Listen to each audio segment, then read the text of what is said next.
Namaste. The mystics talk about finding the true self within ourselves. They talk about not catching on to the thoughts or not becoming identified with our thinking. How do we do this? Question that I like to ask is, do you think in words, pictures, or both? Meaning, do your thoughts appear in your head as a picture or a series of pictures, a series of words, or a combination of the two? When you read, does your mind translate what you're reading into the same media that you think in? In other words, does it show up in your head very similar to your thoughts? Perhaps you think in words, but when you read, you see a movie. But either way, it's either showing up in your head as pictures or words. The question that the mystics point to is, if you read words and you know that the words are external to you because there they are on the page, and yet they show up in your head very similar to your thoughts, and yet you know that they're external to you, and your thoughts also show up in your head very similar to those external words. What is it that is aware of the pictures or the words? What is it that is hearing the words of your thoughts? What is it that is seeing the pictures of your thoughts? When you go to a movie theater and you get involved into the movie, we generally sit back and in some usually lesser form go like this. We lose track of the fact that our bodies are actually sitting in a chair and we're watching a movie. And so for a few moments, the movie actually becomes real for us. We suspend our disbelief. Well, let's say that we drop our popcorn and we look down. The spell is now broken. I now realize that I'm sitting in a chair. And I'm sitting in a chair surrounded by a bunch of others who are also sitting in chairs, and I look around at them and I see them going, or some equivalent thereof. And they're all caught up in the movie. And for a moment, they don't realize that they're sitting in a chair. Well, this is the normal state of most humans. We are caught up in the movie that is showing on the screen, and it's the screen of our minds.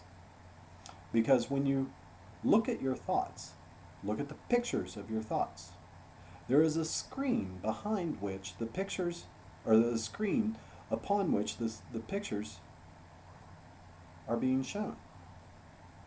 Meanwhile, there is something that is aware of that picture. And the same thing's true if you happen to be one of those who think in words. There is something that is aware of those words. What is that? Now, that question cannot be answered with words. It can only be experienced. The reason why it can't be answered with words is because words are dead, meaning to say that they are just a label that you stick on something. They don't actually say any, they don't describe anything. It's our experience that allows us to understand the words. For instance, the word water, you've heard many times. The word water can't get you wet. But yet we know what water is because we've drank water, we've bathed in water, we've experienced water. So therefore, when someone says it's water, we have an idea of what that is. Well, that which you are, that which is aware of the words and the pictures in your mind, can't be described with words because there are no words in any language that can wrap themselves around that experience. You can only experience that, just like you can only experience the present moment. This instant is the only time anything can happen. It's the only time it can happen to you. By the time you can think about it, it's already in the past. Because first you must experience a present moment. And once experienced, then you have the leisure to think about it. Of course, while you're thinking about it, at that moment you're not in the present, unless you're aware that you're thinking about it. So anything that you can think about cannot harm you by definition. It can't slap you. It can't beat you down. For those of you who have been sexually abused, it can't rape you.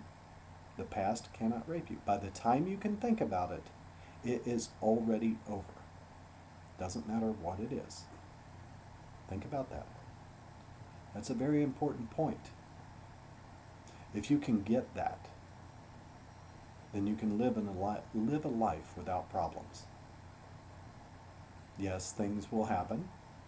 Positive, negative things will happen, pleasant or unpleasant, or neutral. But there are no problems in the present moment. Because I can only experience this present moment, and only in this present moment can I be harmed or helped. I came from a very abusive family, or at least my father was very abusive. My mother was very supportive. When I was about 9 years old, my father pistol whipped me with a .38 stub-nose pistol. I have a little scar right here on the side of my mouth from that. Now, something I learned from that experience was while that was going on, I had no problem with it. It was an experience that I was having. I didn't have time to think about it. I didn't have time to wonder what would happen. I was busy feeling fear in my body. I was busy being very aware of the bullet at the end of the, down inside the barrel, and my father's face on the other side of it, and the hand that was holding it. I can tell you this, I was very aware of that trigger. I had shot that gun before. I knew how light that trigger was. But there was no problem during that time. The problem came after, when he had removed the gun. Now all of a sudden I had time to think about it, and I thought, oh my God, what could have happened? I'm imagining into the future. Oh my God, I could have, and I'm thinking alternative timelines and you know, different realms and all of that. And there's all these problems that arose from that. I didn't know better. I didn't know that I could just live in the present moment and let it go. If I had, it would have saved me quite a bit of time in therapy over the years. Luckily, I had a therapist who, as Ram Dass says, she knew that she was God, and so was I, and she didn't think she was a therapist, and so I never became a patient. But we have this tendency to believe our thoughts. And our thoughts are nothing more than a story, like the story that we read on a page. In order for something to get into your long-term memory, it must have an emotional or an opinionated tag. Now ask yourself, when I'm angry, can I see clearly what's going on? Or do I see through a filter? Am I trying to justify my anger to keep it fired up or whatever? Even if it's just a little bit of anger. Same thing's true about jealousy, happiness, or any of the other emotions. Same thing's true about an opinion. If I have an opinion about something, I'm trying to justify the opinion instead of seeing clearly what is. So that means the things that go into your mind, into your memory, are colored by the filters of the emotions or the opinions that you had at the time. You didn't clearly see what happened. I'll talk more about that in a future video. For now, be aware of this instant, because then you can respond to any stimuli that happens now. If you're thinking of the future or thinking of the past, imagining the future or thinking of the past, then you have to come back to the present in order to be able to respond to what happens. Be here now so that you can respond to your life. Namaste.